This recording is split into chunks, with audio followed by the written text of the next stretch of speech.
48개 단체가 가입이 되어 있습니다. 정말 짧은 시간에 굉장히 많은 단체들이 가입을 하고 있는데 코로나로 인해서 또 많은 단체들이 한 번에 다 모이기도 어렵고 해가지고 유사한 그런 저희 나눠진 분과별로 모임을 해서 각 단체가 어떤 일을 하는지 그리고 우리가 서로 어떻게 협력할 수 있는지 이런 것들을 알아보기 위한 것이 첫 번째 목적입니다.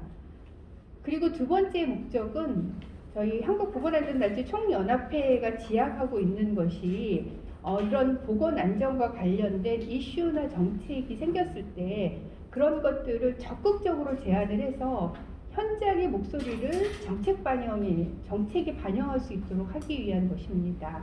근데 그런 것들을 하려면은 어떤 개인의 의견이 전달되는 것이 아니라 우리의 의견이 전달되는 것이기 때문에 각각의 단체가 생각하고 있는 부분들이 다를 수가 있어요.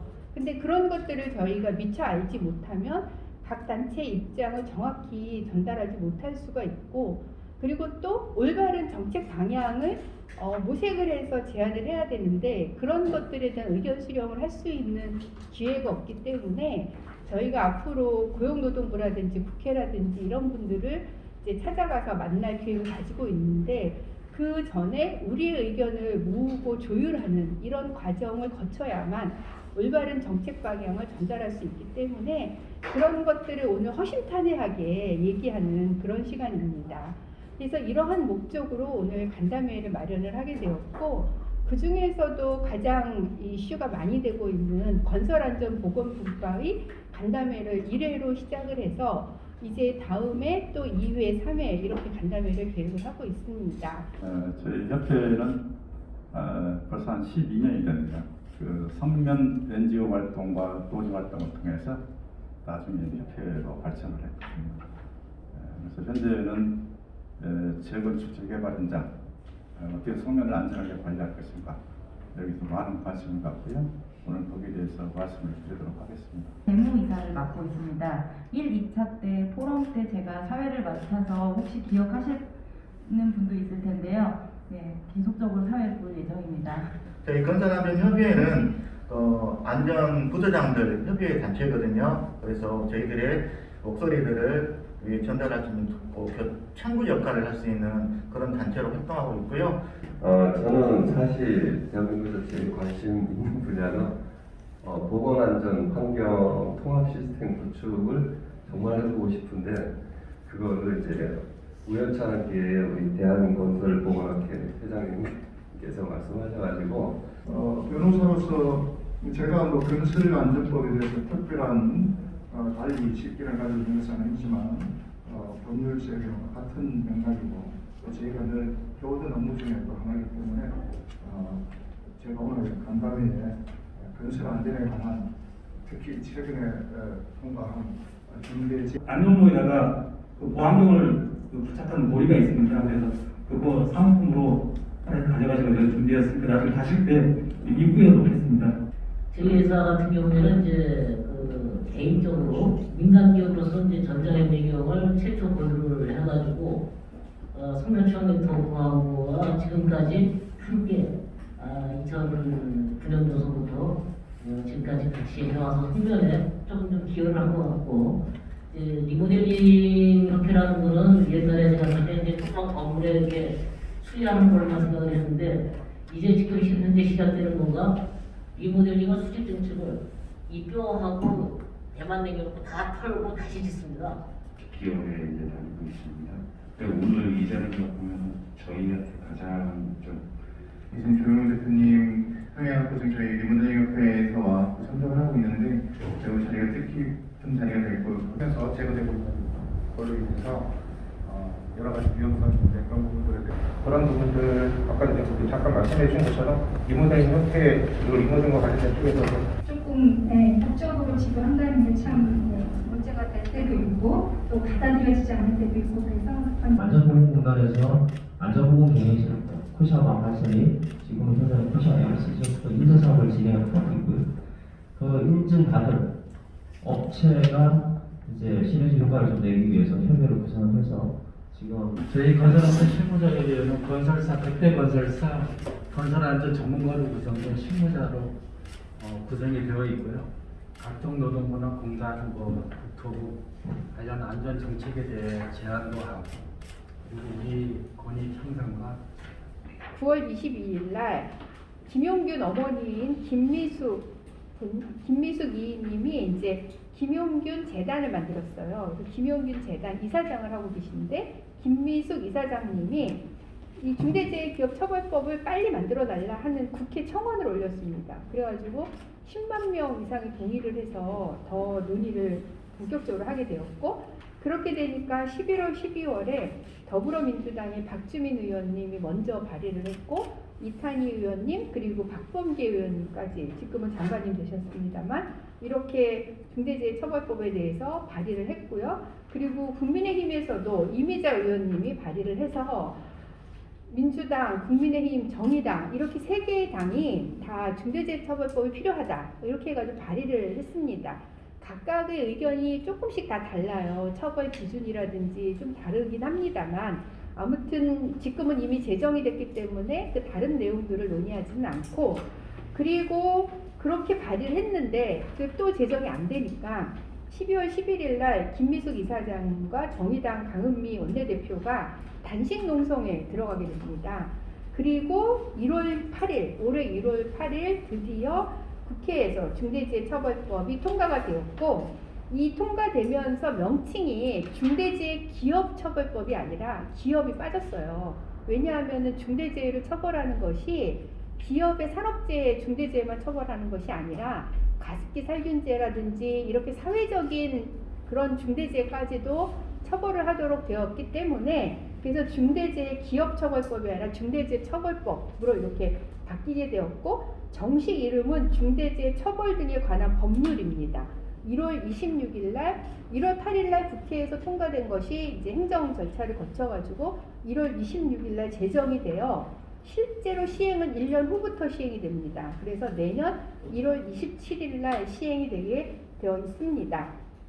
근데 이런 과정을 쭉 제가 이제 지켜보면서 9월 22일 날 김용균 어머님이 국회 청원도 하고 이럴 때 저한테 청원 동의도 해달라, 그리고 제가 있는 단체에서 청원 동의하게 해달라 이런 요청이 많이 들어왔어요. 이미 저희 환보청이 8월 18일 날 만들어졌기 때문에. 그런데 제가 환보청에 공식적으로 이 청원에 동의해 주십시오 하는 의견을 올리진 않았습니다.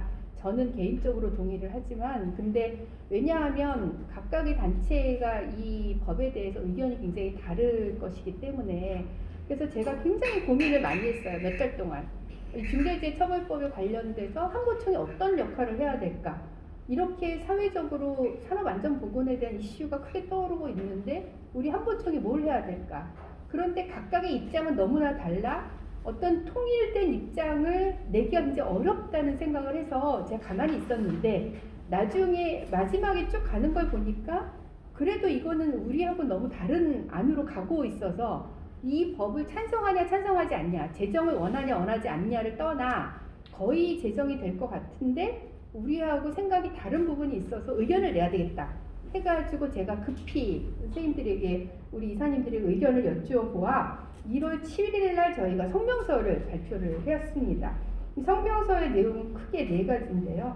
어차피 제정이 되는데 왜 유예기간이나 적용 제외를 두느냐. 산업법도 5인 미만이 다 포함이 됩니다.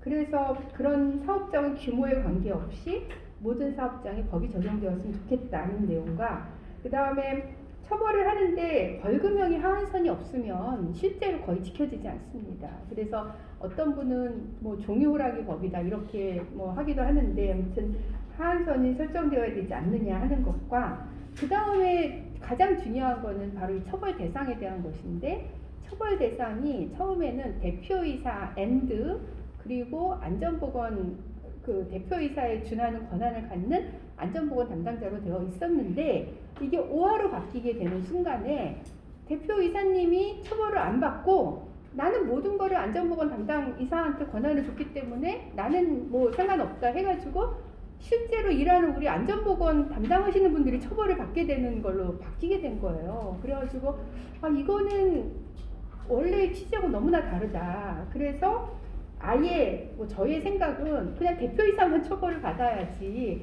왜 힘없는 안전보건 담당자를 처벌 대상으로 넣냐. 그래서 처벌 대상에 이 대표이사 이외의 사람이 처벌되지 않도록 하면 좋겠다 하는 의견을 냈고, 그리고 또 더 중요한 거는 처벌의 포인트가 있는 게 아니라 이건 예방을 하기 위해서 처벌이라는 걸 활용을 하는 것이기 때문에 산안법에도 예방이 있지만 이 처벌법을 만드는 이유는 예방을 더 강력하게 하기 위한 것이니 예방에 대한 내용을 더 명확히 하자 하는 부분들을 저희가 제안을 했습니다.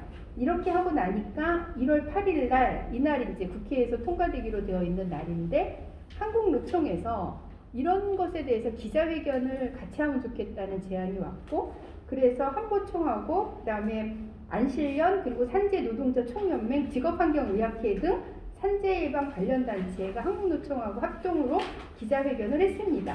사실 이 성명서를 발표하고 기자회견을 할 때도 이런 의견에 한보총의 공식 의견으로 내는 것에 좀 이렇게 동의하지 않는 단체도 있을 수 있어요. 저희 단체가 워낙 많은 단체가 있다 보니까.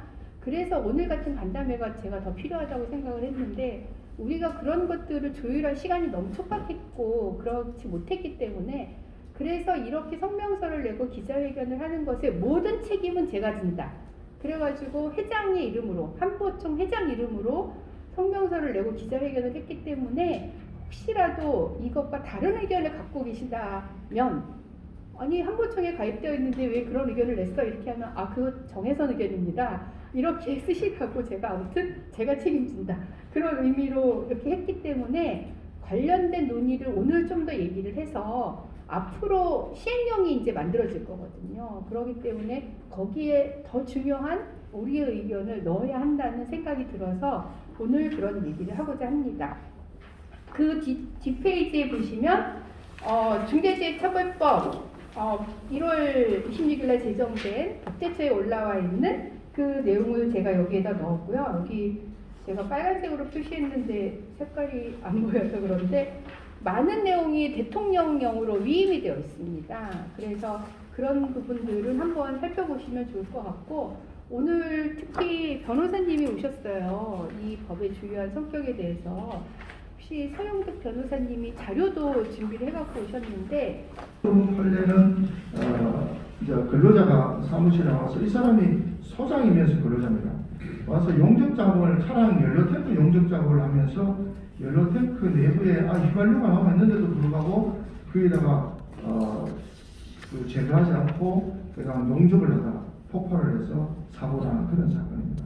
이런 사건에 대해서 이 법이 쟁점이 서너 가지 있었는데, 그 중에서도 산업안전보건법상의 안전조치 의무를 위반했느냐 하는 점에 대해서 19쪽의 줄을 치는 걸 보면은 근로자가 사업장 내에서 위험한 작업을 하던 중에 이런 재해를 입었다고 해서 사업주에게 반드시 안전조치 위반을 위반했다고 단정하거나 추정해서 형사책임을 지을 수 없다 하는 걸로 이렇게 왜냐하면 대법원 판결은 결론만 말하지만 사실심에서는 이런 사실관계를 설명하기 때문에 제가 이렇게 옮겼는데, 자, 이 판례가 앞으로 어떻게 변화할 것이냐 합니다. 이런 식으로 종전에는 상당히 솜방망이처럼 사업주라든가 이런 사람들이 처벌을 안 받았는데 지금은 많이 받게 돼 있단 말입니다. 그런데 실제로 또 단서가 또 많아서 빠져나갈 수 있다는 것이죠. 그래서 이제 변호사들은 어떻게 보겠습니까? 사업주들이 근로자들을 편을 드는 사람들은 또 있지만 사업주의 편을 드는 사람 변호사로서는 이런 단서 조항을 어떻게든지 활성화해서 적용을 하려고 말할 것이고, 특히 법인은 기본적으로 법인은 자기 주의 의무를 다하면 책임을 안 지는 게 예외적입니다. 양벌 기준이지만 예외적입니다. 그래서 그런 점에 있어서 종전 논리가 크게 끝나지는 않을 것이다. 그러나 양형은 한번 걸렸다면 양형은 크다 이렇게 알게 되죠. 그래서 이제 우리 법도 바뀌었지만 대법원 양형위가 중대재해에 대해서 중형을 선고하라는 그런 양형위를 조정을 했습니다. 그것을 제가 양형을 거들어옮기면 너무 딱딱할 것 같아서 경향신문 사설에다가 이번에 그 작년 말이죠. 대법원 양형위원회가 산업안전보건법 위반 범죄에 대한 형량 범위를 상향시킨 내용을 이렇게 최대 10년 6개월까지도 선고할 수 있도록 양형 기준안을 상향했습니다. 그 내용을 사설을 옮기면서 한번 재밌게 보시라고 하겠습니다. 전체 좀 뭐 급하게 말씀을 드리지만 지금 새로 통과된 중대재해처벌 등에 관한 법률은 어정쩡한 양피를 봉합하기 위한 어정쩡한 그런 법에 불과하다. 또 시행령이 처벌 등에 대해서는 더 이상 시행령을 못 만듭니다. 그냥 말 그대로 우리 그 권리요구를 구속하는 것은 법률주의이기 때문에 법률에 규정이 돼야 되고요. 시행령은 절차라든가 뭐 이런 것들을 앞으로 만들 것인데 그 중에서도 좀 더 세밀하게 특히나 경영책임자 이런 경우에도 상당히 무방하기 때문에 그런 것들을 좀 자세하게 좀 많이. 2조 같은 경우에 중대산업재해에 대한 정의를 하면서 사고재해는 그런데 4번에 직업성 질병자에 대해서 대통령령으로 정하는 직업성 질병자 이렇게 돼 있거든요. 그러면 대통령령의 직업성 질병자가 어떻게 정해지느냐에 따라 급성 중독의 내용이 또 달라질 수 있는 부분들이 있기 때문에 그런 것들이 교육부에서 지금 논의가 되고 있지만 우리가 이런 부분들은 반드시 여기 포함이 되어야 한다는 의견을 낼 수도 있을 것 같습니다. 기타 그 뒷페이지에도 보면은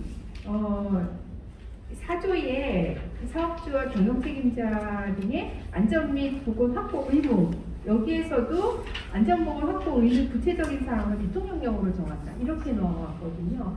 그러면 안전보건 의무를 지켰느냐 안 지켰느냐에 따라서 처벌의 내용이 달라지기 때문에 이 부분이 또 굉장히 중요한 부분이라서 이런 거를 우리가 어떻게 건의를 할 수 있을지 하는 거에 대해서 논의를 해보고 그 다음에 그거에 대한 논의가 되면 고용부나 그 다음에 국회에 요청을 해서 세미나를 하든지 또 별도의 간담회를 갖든지 하는 방법을 통해 우리의 의견을 관철시키도록 노력을 하려고 합니다.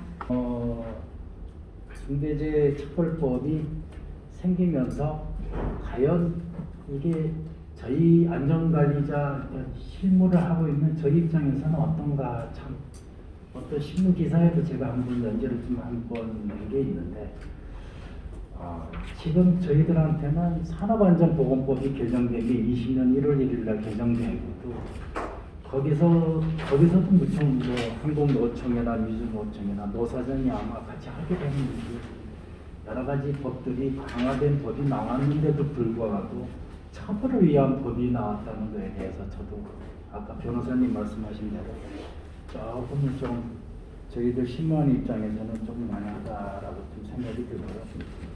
최근에 그 산업안전보건청이 여당의 대표께서 지금 말씀을 하셨는데 그 간담회도 제가 국회를 한번 찾아가 봤었거든요. 산업안전보건청이 지금 저희들이 현장에서 법의 적용을 받는 게 산업안전보건법, 그 다음에 건설기술진흥법, 그러니까 노동부에서 하는 산업안전보건법, 국토부에서 하는 건설기술진흥법 관련해서 요즘에는 이제 화제가 많다 보니까 뭐 소방법 여러 가지 법들에 저희들이 적용을 받으면서 점검을 좀 많이 받고 있어요. 실질적으로 저희들이 해야 되는 예방 업무를 중점적으로 해야 되는데도 불구하고 점검이 이루어지면 점검에 나가야 되는 그리고 또 사고 나면 사고 처리에 대한 그 인력 손실들이 상당히 좀 많이 일어나고 있습니다. 지금 최근에 중대재해처벌법이 생기면서 건설사들이 엄청나게 지금 바쁘게 돌아가고 있습니다. 어떻게 대처를 해야 될 것인가. 평상시 찾지도 않던 안전팀에 지금 뭐 하루가 멀다 하고 와서 어떻게 대처를 할 것인가.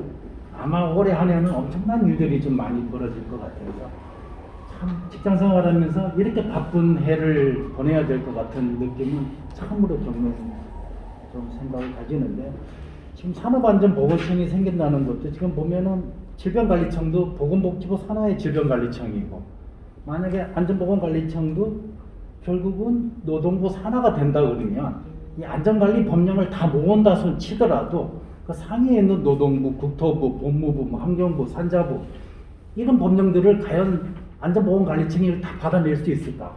새로운 현장 저희가 느끼는 거는 새로운 또 하나의 감독기관이 생기는 게 아닌가. 만약에 생긴다면 산업안전보건청이 아니고 산업안전보건처가 되어야 되는 게 아닌가. 모든 고용부나 국토부나 이런 부분들을 총괄 관리할 수 있는 상위 기간이 되어야 되는 게 아닌가. 뭐 이런 생각도 사실은 저희들은 좀 생각을 좀 하고 있습니다. 그 전에도 산업재해 줄이기 위해서 문제점들 계속 토론하고 논의를 하고 했었습니다. 그 대표적인 예로 최저가 입찰제도 없애야 된다. 사망사고가 연관성이 높다. 기재부가 재원 부분들을 많이 올라간다고 반대했었죠. 정부가 반대했었습니다. 민간단체에서 반대했습니다. 왜 국민세금을 더 출혈해서 그걸 해야 되느냐. 그게 우리나라 문화거든요. 우리나라의 정부가 해야 하는 역할이고. 산업재해 예방, 중대재해기업처벌법 내에서도 정부의 역할 부분들이 들어가 있습니다. 정부는 중대재해 예방을 위한 대책을 수립, 시행하도록 하고 사업주, 법인 및 기관에 대해 중대재해 예방 사업에 소요되는 비용을 지원할 수 있도록 하며 그 사항을 단기별로 국회 소관상임위원회에 보고하도록 한다라고 되어 있는데 이거 융자사업 아닙니까? 대다수가 융자사업이에요. 예방사업 대다수가 수백억의 예산 내려가 있는 게 다 융자사업으로 들어가 있어요. 어차피 사업주 부담이에요. 그걸 정부의 책임으로 자기네들이 예방하겠다라고 내세운 것 자체가 잘못됐다는 거예요. 정부가 해야 될 역할들이 과거부터 그렇게 많았던 항목들은 해결을 하고자 하는 항목은 하나도 없고 오로지 사업주 책임으로만 지금 던지는 정부 책무가 잘못된 거죠. 그렇다고 해서 지금 법이 없어서 사망사고가 계속 이렇게 유지되고 있느냐? 그렇지 않다는 거죠. 산업안전보건법 30년 만에 전면 개정됐다고 하니까 얼마나 난리쳤습니까? 이제 산업재해 잡겠다고. 시행된 지 1년도 안 됐어요. 1년밖에 안 됐죠, 지금. 그리고 또 다른 법률, 유사한 법률, 처벌을 위한, 이거 누굴 위한 법률이냐, 이게. 사망사고의 총 77%를 차지하는 게 52 미만 소규모 사업자입니다.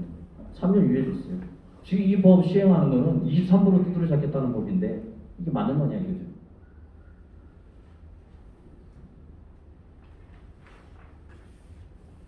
그러니까 법안이 국민을 위한 법안이 돼야 되는데 그냥 어떤 실적을 위한 국회의 어떤 여론에 움직이는 그런 법안들로 난립하면서 오히려 산업 현장 자체에 위기감만 조성하고 오히려 근로자한테 신경 써야 될 그런 재원들이 사업주 방어권 보호 차원으로 서류 행정으로 돌아설 거라는 뻔한 얘기라는 겁니다.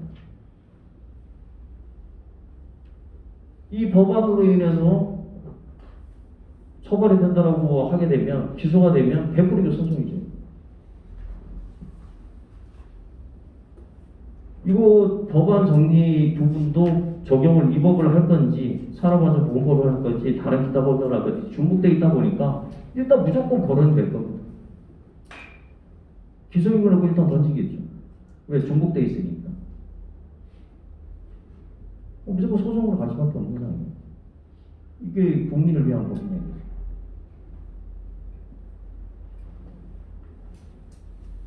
이게 산업재해라는 부분들이 어느 하나의 잘못으로만 발생되는 부분들은 아니라는 것은 다 전문가들이 얘기합니다. 복합적인 부분, 여러 가지 환경 부분들. 이런 부분들이 복합적으로 발생됐을 때 산업재해로 이어지는 부분들인데 사업주만 잘하면 끝나냐 이거죠.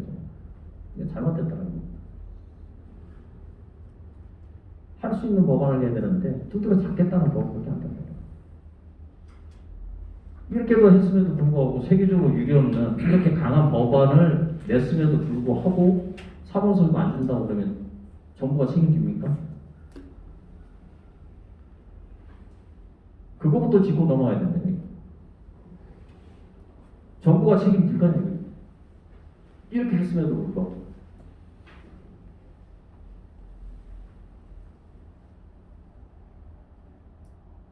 이거 안 되면 또 더 다른 강한 법을 뭐 사형까지 시키겠다, 무기징역 시키겠다 이런 법은 나와야 되는 건가요, 이제? 현실적인 진짜 줄일 수 있는 쪽으로 접근을 해야 된다. 라고 봅니다. 그래서 어차피 지금 법안이 이제 시행을 앞두고 어차피 국무회의까지 통과돼서 뭐 돌이킬 수 없는 법안이 되긴 했는데 시행령에서라도 제대로 정부의 책임, 정부의 역할, 기존에 못해왔던 문제들 이 부분까지 다 거론해서 해결할 수 있는 방안 쪽으로 접근을 해야 되지 않느냐. 무조건 처벌만이 답은 아니거든요. 그렇다 해서 실질적으로 처벌을 한 적도 없습니다. 처벌을 그동안 제대로 해왔다면 그 법이 제대로 실행이 됐다면 뭐 다른 법이 만들어질 이유가 없었겠죠.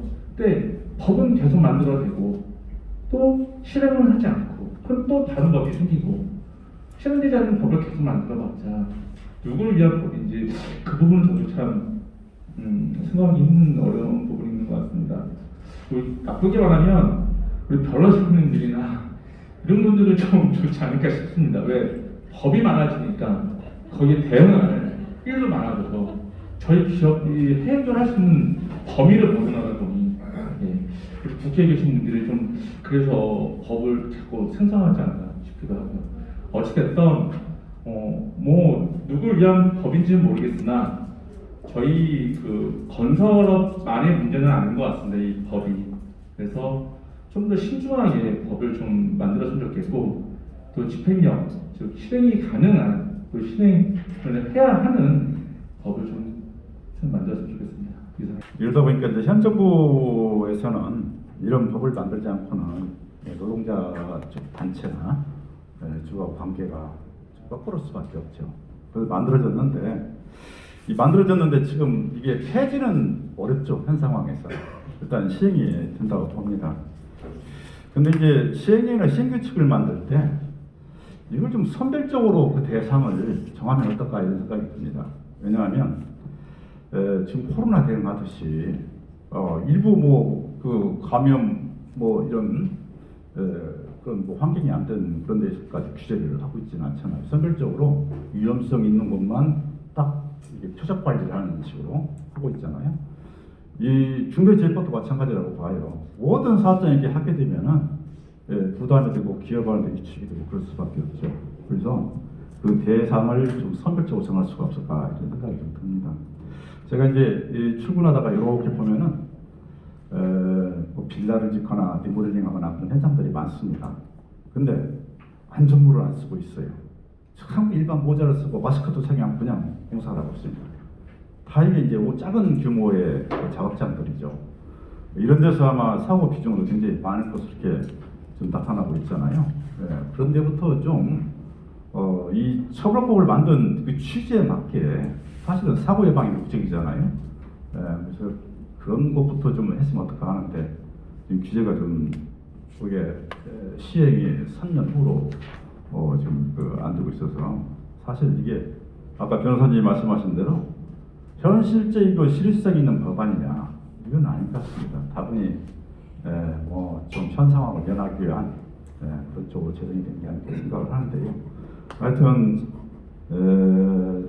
여기에서 성면과 관련 부분이 중대 시민재해가 해당되지 않을까 생각을 하는데요. 앞으로 제가 성면 관련해서 이따가 뭐 발표하겠지만 저희 성면하는 사람으로서는 이런 부분이 좀 더 잘 이렇게 만들었으면 하는 그런 생각입니다. 다른 거는 다 이행에 관한 조치인데 이 부분만 이행에 필요한 관리상의 조치라고 문구를 했더라고요. 그래서 지금도 현재 제가 사업장에 지도하면 관리에 대한 부분들이 어렵기 때문에 사실 서류를 거의 다 기관에서 만들어줍니다. 그러면 사업주는 뭐 당연히 교육 전 직원 사인 다 받아놨고 위험성 평가 기관에서 뭐 대충 만들어준 걸로 뭐 다 매년 가지고 있고 또 뭐 산안위 같은 경우도 뭐 직접 열기도 하지만 그냥 회의로 만들어서 이런 경우가 있거든요. 이 관리상의 조치 이렇게 하면은 모든 어떤 서류를 외부에 위탁해서 완벽하게 만들면 된다라고만 생각할 수가 있기 때문에 이게 어떻게 보면은 사업주가 직접 근로자의 어떤 행동까지 변화시키는 어떤 이런 거에 관심을 갖고 직접 행하는 거에 대해 조금 방점을 둬야 되는데 오히려 이 관리상의 조치라고 이렇게 돼 있어서 민간 이런 컨설팅 기관이 오히려 저 같은 뭐 이득이 될지는 모르겠지만 약간의 이런 거에 대한 또 문제점이 있지 않나 싶습니다. 제가 현장에 항상 지도할 때 참 저도 가책을 느끼는 게 교육 자료 그냥 드리고 사인 받으면 된다 이렇게 지도를 하게 될 수밖에 없거든요. 현행 산업안전보건법에 매달 2시간 근로자한테 교육한다는 거는 모든 대기업만 조금 뭐 가능하고 대다수 99%는 불가능하지만 관리상의 조치는 90% 또 완벽하게 하고 있다고 생각을 합니다. 그래서 이런 거를 어떻게 대통령령에서 직접 근로자가 단 10분이라도 한 달에 10분이라도 그 사람들한테 도움이 되는 이행에 관한 조치에 대해서 평가를 해야지 그냥 모든 문서를 완벽하게 외부의 뭐 어떤 컨설팅을 잘 받아서 잘 갖추기만 하면 사업주의 의무를 다한 걸로 평가가 된다 그러면 조금 저도 뭐 저한테는 득이 될 수가 있지만 제가 현장에 지도할 때 저도 가치를 느끼게 되고 이런 부분에 대한 게 이제 조금 더 명시됐으면 좋겠고요. 오히려 이거를 산업안전보건법을 100% 이행을 이렇게 관리상으로는 다 할 수가 있어요. 저도 그렇게 해주고 있으니까 이런 거에 대한 좀 언급을 해주셨으면 뭐 어렵겠지만 말씀을 드려보고요. 또 1번의 인력 예산 저는 여기 이제 점검까지 들어간 걸로 알고 있는데 이제 여기에는 점검이 안 들어있는데 이 부분에 대해서는 이제 명확하게 지금 현재 안전관리자, 보건관리자, 관리감독자가 안전보건관리 체제에 되어 있는데 관리감독자 업무가 아주 산업안전보건법에는 명확하게 다 수록이 되어 있는데 실질적으로 관리감독자는 뭐 지정하는 게 아니라 원래 그 위치에 있는 사람은 관리감독자거든요. 근데 이 부분에 대한 수행이 어떻게 이 대통령령에 대해서 언급이 돼서 제대로 현장에 정말 맞는 안전보건관리가 이루어지게 될지 이 부분에 대해서 좀 명확하게 시행령에 담아져 있으면 좋겠습니다. 그리고 방금 최학수 회장님께서 말씀하신 대로 이 법이 일단 어차피 상정이 됐기 때문에 폐지는 안 될 거라고 생각을 합니다. 그래서 저희가 지금 본질적으로 추구해야 되는 것은 시행령이라는 게 이제 현실적으로 반영 가능한 걸로 좀 진행이 되는 쪽으로 방향성을 잡았으면 하는 게 제 개인적인 의견입니다. 그리고 중대재해기업처벌법 관련돼서 보게 되면 기존에 지금 아까 변호사님께서 주신 나 항목의 1번 보면 저희가 사업주나 또는 기관이 제3자에게 도구, 용역, 위탁을 행한 경우 제3대 종사자에 대한 안전보건 의무 확보를 부담함이라고 되어 있습니다.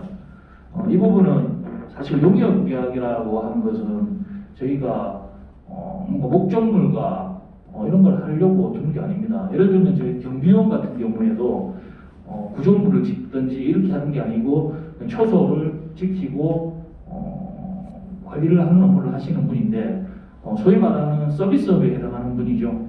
그런 것들을 용역이라고 해서 용역 계약을 진행하는데 기존에는 계약서상에 용역 계약을 하게 되면 용역 제2도급사에서 다 부담을 하게 되고 이런 경우가 있는데 아까 말씀드린 대로 이런 법령으로 좀 피해갈 수 있는 부분들이 분명히 발생을 했었습니다.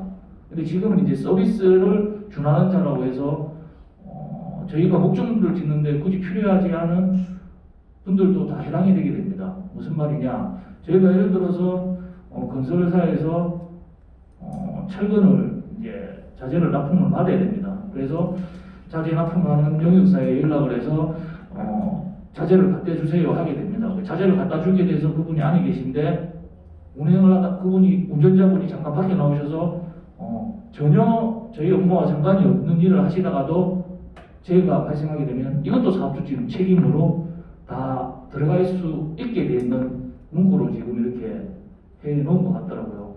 제가 드리고 싶은 얘기는 어차피 시행령 이제 아직 나오진 않았지만 저희 한부총에서 중대재해기업처벌법 관련돼서는 저희 건설사의 의견을 좀 많이 기다려 들어주셔가지고 현실적인 시행령이 좀 될 수 있도록 회장님께서 적극적으로 좀 도움을 주셨으면 하고요. 그리고 저희 아까 말씀하신 변호사님이랑 각 기관에 대해서도 처벌만이 능사인가 아까 조봉수 회장님이 얘기하신 대로 저희 지금 인프라가 대기업들은 다 어느 정도 체계가 다 되어 있습니다. 아까 말씀하신 소규모 영세 사업장 같은 경우에는 사실 사고율에 제가 알기로는 한 85% 이상이 영세 사업장에서 발생하고 있습니다. 이거는 사실은 저희 쪽에서는 사업을 하지 말라라는 의미까지 해석을 하고 있고요. 저희 법무팀에서 얘기하기도 굉장히 많은 고민을 하고 있습니다.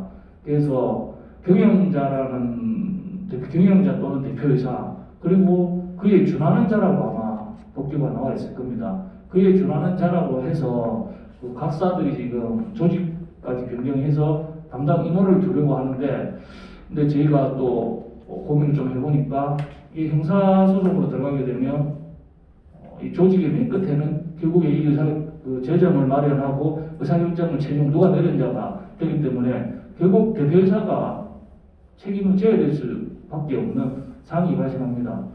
제 회사 같은 경우에도 현장에 한 50개 정도가 있는데 모든 곳에 대표이사가 가서 안전을 관리를 할 수는 없는 부분입니다. 이런 부분들 참고하셔서 이번에 그 한보총에서 어차피 법이 시행된 거고 세부 시행령이 저희가 영향력을 미칠 수 있다면 꼭 좀 현실적인 시행령이 나와줄 수 있도록 대표님이야 많은 협조를 좀 부탁드리겠습니다. 이 산업법을 해봤는데 이미 이 중대재해처벌법은 처벌이거든요. 목적이 처벌입니다. 산업법에서 처벌할 수 있는 게 대표 사업주인데 그 사업주를 대리하는 사람 현장 소송밖에 안 가다 보니 이게 안 바뀐다는 개념이고요. 그러면 최고 결정하는 사람이 누구냐? 경영진이구나. 그러면 이 법은 폐지될 수가 없다고 말씀하셨고 진짜 안 될 것 같아요. 한번 나온 법이 폐지되는 사례는 없는 것 같고요.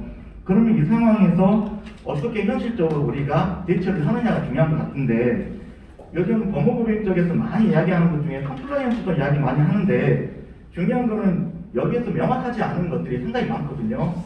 지금 회장님께서 말씀하신 것처럼 4조에도 나와 있죠. 그리고 아까 이렇게 간사님께서 말씀해 주신 것 같은데 지금 1사번이 대통령령으로 정했다고 했잖아요. 제4조. 근데 가장 컴플라이언스 우리 법무법인에서도 어렵게 생각하는 부분이 이 관리상의 조치거든요. 이 관리상의 조치는 이에 준하는만 붙여버리면 몇 가지인지 알 수가 없는 겁니다. 전부 다 관리에 포함되기 때문에 산업법 같은 경우는 이미 그 안전보건 기준이라는 규칙에 860조항 정확히 명확하게 나 있잖아요.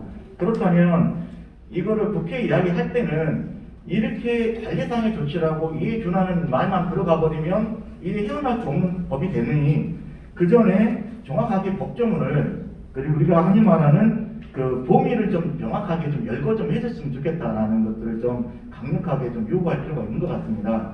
이게 말 그대로 언제든지 다 써먹을 수 있는 하나의 악법이 될 수가 있거든요. 그래서 가장 어려운 게 지금 4조의 4호가 가장 어려운 것 중에 판단되고요. 그 다음에 좀 네 분 다 나온 것들을 보면 뭐 대통령령으로 정한다, 대통령령으로 정한다 이런 것들은 이제 우리 쪽에서 목소리를 높여야 될 부분이지 않습니까? 이제는 이 법들은 시행은 될 것이고 그러면 어떻게 충격을 최소화할 것인가?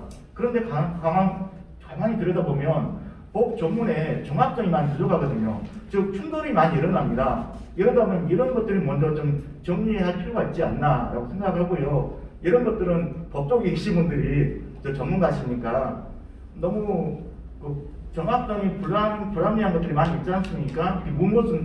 모순점들이 많이 있다 보니까 저희도 혼선스럽고요.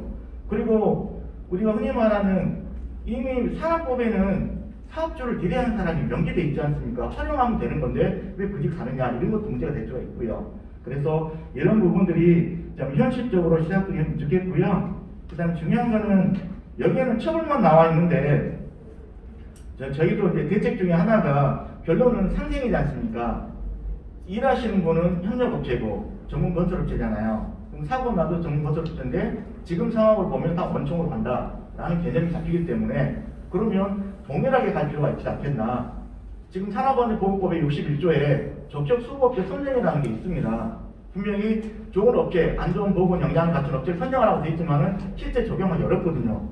이거를 아예 강제법으로 법에 나와 있으니 제재를 하면 어떻겠나. 그런 이야기를 많이 나오고 있더라고요. 제재를 해서 아니 예를 들어 적격수급업체 선정할 때 뭐 사망사고가 있는 업체는 뭐 입찰을 법적으로 아예 1년 정지한다거나 이렇게 규정화해버리고 어떠한 업무를 담당하라라고 이 규정을 해놓으면 이게 빠져나갈 수 있는, 서로 간에 상생할 수 있는 그런 게 되지 않을까라고 생각합니다. 있는 법을 좀 활용했으면 좋겠다. 그래서 법끼리 서로 좀 조화가 있게끔 관리하면 어떻겠나라고요. 마지막으로는 우리 초중생하고 대학생하고 틀리지 않습니까? 자꾸 여기 법에서 보면 수준관리 하는데, 수준관리는 국회로 하셔야 되겠지만은 건설현장도 수준관리가 필요하거든요. 체급이 경량급인데 헤비급하고 싸울 수는 없잖아요. 단계가 좀 필요한 것 같습니다. 그런 것들을 이 법안에 좀 담겨서 단계적으로 갈 수 있는 어떤 길을, 통로를 만들어 놓으면 어떻겠나라는 좀 생각을 해봅니다. 금방 만들어진 법을 폐지하기는 어려울 것 같고, 있는 법에서 그러면 어떻게 우리가 생각하는 것을 담아낼 것인가 하는 것이 우리의 과제가 아닐까 생각을 하는데, 첫 번째는 폐지는 안 되지만 법을 개정할 수는 있습니다. 현재 있는 법을 국회의원들이 마음만 먹으면 문구를 바꾸고 이렇게 붙이고 할 수가 있어요. 근데 지금 아직 시행령도 안 나오고 시행도 안 된 상태에서 만들자마자 벌써 이걸 개정해달라 하면은 뭐 잘 되지는 않을 것으로 생각됩니다만, 일단 개정은 가능하니까 현재 있는 법에서 조항을 어떻게 바꿨으면 좋겠다 하는 의견이 있으시면 그거를 정리해서 주시면 제가 기회가 되는 대로 자꾸 국회의원분들을 설득을 해야 되거든요. 그래서 생각이 바뀌도록 해야지 이 법을 바꿀 수가 있기 때문에 개정할 수 있는 것에 대한 의견이 하나가 있고, 두 번째로는 금방 우리 최신영 의원님도 말씀하셨습니다만 현실적으로 우리가 가야 될 방향을 정해야 돼요. 두 번째, 현재 우리가 할 수 있는 것은 대통령령으로 위임되어 있는 것에서 우리의 의견을 담는 것입니다. 가장 다른 여러 가지 조항이 있습니다만 가장 시급한 게 4조하고 관련되어서 4조의 안전보건 확보 의무가 있는데, 그것이 우리 이준혜 대표님 말씀하신 것처럼 관리상의 조치, 또 이해에 관한 조치, 이런 부분들이 있는데, 이것의 구체적인 내용은 대통령령에 담겨되어 있으니 대통령령에 어떻게 남았으면 좋겠다 하는 의견을 우리가 제시를 할 수 있습니다. 그래서 그거를 구체적인 안을 주시면 제가 그걸 가지고 같이 가서, 대통령령은 국회에서 정하는 게 아니에요. 그냥 정부 고용부에서 정해서 대통령이 땅땅땅 하면 끝이거든요. 그러니까 국회에 가서 얘기할 필요가 없어요. 고용부하고 가서 얘기하면 되기 때문에 대통령령에 어떻게 들어가면 좋을지 하는 의견을 주시면 좋을 것 같습니다. 그리고 이제 세 번째는 대통령령이 언제 이렇게 만들어지냐 하면 시행이 내년 1월 27일이기 때문에 그 전에 만들어집니다. 1년의 시간이 있어요. 산안법 만들어지고 나서 이번에 그 정부 개정할 때 1월 6일부터 시행인데 거의 뭐 한 1월 5일 그 전에 바로 그 임박해가지고 이게 나왔거든요. 아마도 제 생각에 여기에 대통령령도 1월 27일 이전에 아주 임박해서 나오지 않을까라는 생각이 드는데, 1년 동안 논의가 계속 될 겁니다. 대통령령 어떻게 만들지. 근데 그때 논의할 때 어떤 것들을 했으면 좋겠다. 그리고 논의하는 과정에서 항상 고용부가 전문가 의견을 청취를 하게 되거든요. 그런데 그때 우리가 적극적으로 전문가 의견을 낼 수 있도록 하는 구조를 만들려면 미리 우리가 성명서를 낸 이유도 바로 홍보총의 존재 가치를 알리고 의견을 우리가 적극적으로 내겠다는 액션을 취한 것이기 때문에, 그런 거를 고용부에 적극적으로 얘기를 해서 사전에 논의를 할 때 우리의 의견이 반영되도록 하는 것을 해야 됩니다. 그리고 나면은 입법 예고를 해요. 입법 예고 때 의견을 내서 할 수는 있는데, 입법 예고 때 의견 내는 거는 이미 조항이 다 짜여져 있기 때문에 바꾸기 굉장히 어려워요. 입법 예고 되기 전에 입법 예고 안에 포함이 되는 것이 중요하기 때문에 그런 것들을 구체적으로 어떻게 가야 할지 앞으로 1년 동안 우리가 해야 될 과제가 아닐까 그렇게 생각을 합니다. 그 다음에 이제 세 번째로는 이렇게 법이지만 우선 이 중대재해처벌법이 우리한테 떨어졌어요. 이거를 기업에서 어떻게 적응해 나가고 해나가야 하느냐가 과제이잖아요. 여기에 이 법이 뭐 의미가 없다, 이거는 현실이 안 맞는다, 또 경영계나 노동계나 모두 다 동의하지 않는 이런 법이지만 여기에서 이준혜 선생님이 말한 부분도 비슷한데 안전보건 관계자가 어떻게 해야 될까 하는 것을 생각해 보면 또 이것이 좋은 기회일 수도 있어요. 우리 안전보건의 위상을 더 크게 하고 또 안전보건이 회사에서 차지할 수 있는, 그동안은 항상 모든 것이 뒷전에 밀려와 있었지만 이제는 앞쪽으로 가서 전면에 나서서 안전보건의 중요성을 얘기할 수 있는 그런 기회로 활용도 할 수 있지 않을까, 그런 생각이 듭니다. 그래서 이 안전보건 확보 의무 요거를 어떻게 할 수 있는지, 예산은 어떻게 확보하고, 우리 뭐 하려고 그러면 돈 없어서 못 했잖아요. 근데 예산 달라고 할 수 있고, 그리고 또 우리 사실 그 딜레마 중에 하나인데 건설업에서 안전보건 이사님들이 승진해가지고 이렇게 이사님, 상무님, 전무님 하시는데 이제는 그런 경영 책임자가 되면 처벌법의 대상이 되거든요. 그러니까 승진을 해야 되는 게 맞는지 아닌지 그런 갈등이 굉장히 많이 생기지만, 그렇지만 그냥 이 승진에서 이름만 임원이 아니라 권한을 갖고 행사할 수 있는 그런 역량이 더 커질 수 있는 기회가 될 수 있는 부분이기도 합니다. 그래서 그런 것들을 잘 할 수 있도록 해서 최선의 노력을 다 하면은 결국 뭐 나중에 처벌받지는 않으니까 그런 걸 다 할 수 있는 우리가 더 우리의 역량과 우리의 기회를 더 확보할 수 있는 이런 걸로 활용을 해보면 어떨까 하는 생각도 한편으로는 갖고 있습니다. 그래서 그런 거를 우리 한부총에서 같이 할 수 있게 이렇게 하면 어떨까, 이렇게 세 가지로 생각을 하고 있습니다. 당장 법 개정은 쉬운 일이 아니니까 그래도 쉬운 일이 아니지만 할 수는 있으니 생각해보고, 혹시 뭐 제가 나중에 국회를 가게 되면 어떻게 한번 개정을 해보도록 하겠습니다. 그리고 아무도 안 해주시네요. 그리고 이제 당장 현실적으로 대통령령이 우리 의견을 듣는 것, 그리고 제가 안전 쪽에서 그거를 담당하면서 느꼈던 거는 뭐냐면은 뭐를 한 가지를 딱 쓰는데 그 한 줄이 중요한 게 아니라 그 한 줄에 대해서는 누군가가 피를 흘린 건데 이 피를 보상하기보다는 이거에 따라 가지고 만들어내는 게 너무 어마어마한 비용이라는 거죠. 그 예가 뭐냐면 그때 당시 이제 교축포도 얘기 나왔어요. 철도 대피공간 확보 이래서 그러다 보니까 모든 철도 교량에다가 교축포도를 다 설치를 해야 된다라고 해서 그거를 이제 안으로 삼아서 이제 뭐 올라가서 입법도 하고 뭐 이렇게 이제 다 끝나고 난 뒤에 제안을 하는데 거의 몇천 원이 드는 거죠. 그 윗사람이 사인을 하기랑 굉장히 어려운데 한 가지 중요한 건 뭐예요? 정부 기관이었어요. 자기 돈 안 들으니까 사인을 해서 그게 시행이 됐는데 그거를 만들어 놓고 얼마 안 있다가 신설선이 막 생기는 거예요. 그럼 그 구선들은 다 뭐하냐? 교축보도에 지금 레일바이크 다니고 있지 않습니까? 제가 그걸 느끼는 게 뭐냐면 즉시 뭔가를 이렇게 하다 보면은 그 외에 생기는 것들이 너무 막 불필요한 비용이 너무 많이 들어가는 거죠.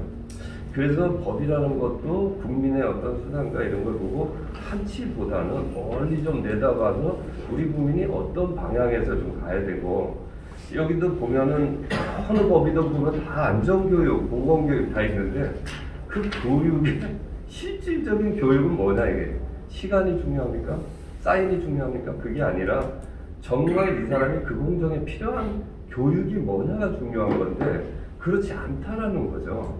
그래서 이제 제가 그때 당시에도 교육 시간이고 뭐든지 이런 것도 이 시간에 너무 개념을 두다 보니까 전부 돈에 연관이 돼요.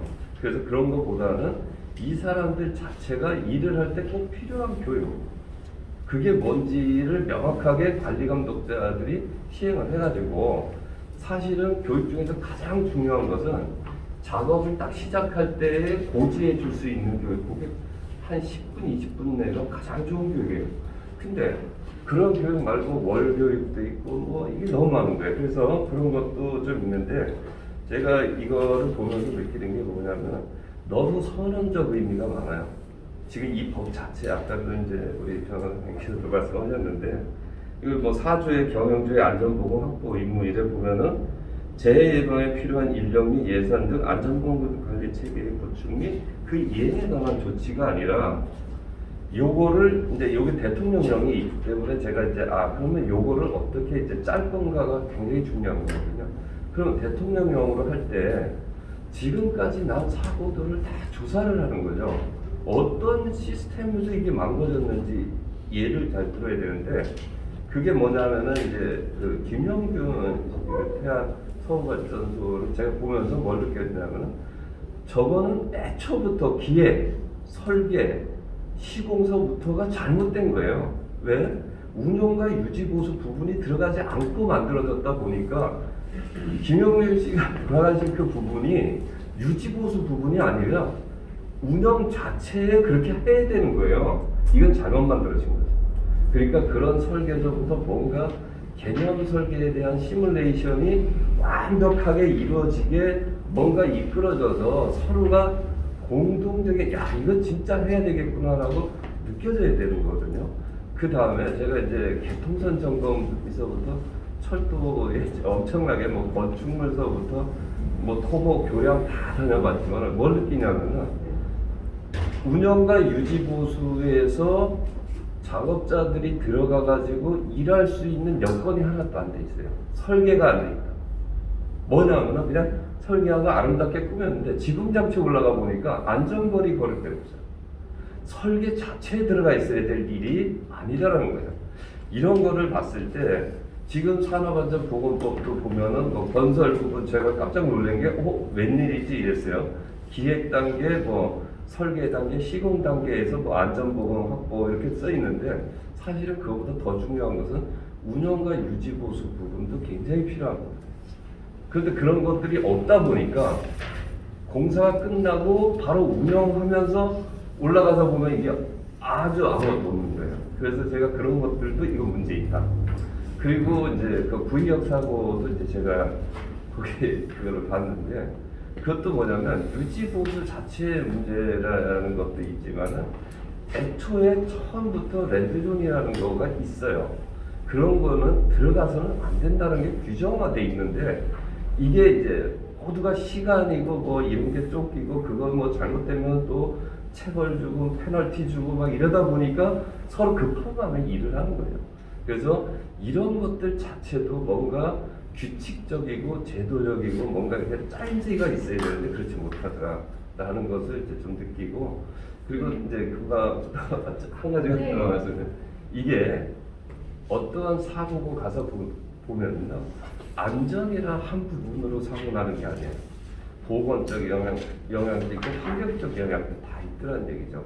왜냐하면 평상시 잘하던 사람도 피로가 누적되거나 가정의 어떤 일로 인해서 자꾸 그 생각을 하고 자기가 스스로 잘못 들어간 건데 이게 안전의 문제가 된 건데 어떻게 보면은 참 이게 가정환경이라든가 보건적 뭐 먼지, 미세먼지 또 겨울의 계절적 영향 이런 것도 고려를 좀 해줘야 되는데 그렇지 못하다라는 것을 좀 많이 느끼고요. 사실상은 이 법이라는 것은 어떠한 항목을 봤을 때 원처럼 보여야 되거든요. 어느 방향에서 봐든 똑같이 보여야 되는데 우리가 지금 방향이 다 틀려요. 큐빅을 보는 것 같아요.